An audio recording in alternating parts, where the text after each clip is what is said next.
Football মঞ্চে এক অভাগা তারকার নাম নেইমার জুনিয়র।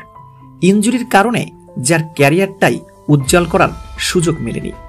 যতবার নিজেকে জানান দেওয়ার চেষ্টা করেছেন, ততবারই ইনজুরি নামক কালো জাদুর কাছে হেরে যেতে হয়েছে ব্রাজিলিয়ান সুপারস্টারকে। বিপক্ষ দলের থেকেও ইনজুরির সাথেই বেশি লড়াই করতে হয়েছে তাকে। নেইমার যতবার ইনজুরিতে পড়েছেন, এতবার যদি অন্য কোনো খেলোয়াড় ইনজুরির শিকার হতেন, তাহলে হয়তো ফুটবলটাই ছেড়ে দিতেন।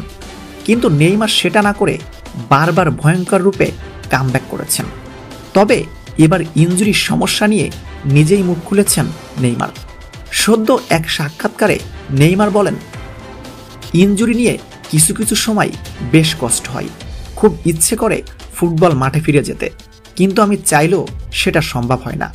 সত্যি বলতে মাঝে মাঝে ফুটবলটাই ছেড়ে দিতে মন চাই, কিন্তু সব ভুলে নিজেকে ফিট করার চেষ্টা চালিয়ে যাই। এক ইনজুরি নেইমারের সব স্বপ্ন কেড়ে নিয়েছে। সবাই ধরেছিল রোনালদো মেসির পর নেইমার হবেন বিশ্বের সবথেকে নামকরা ফুটবলার, কিন্তু ইনজুরি নেইমারকে হতে দেয়নি সেরা ফুটবলারদের একজন।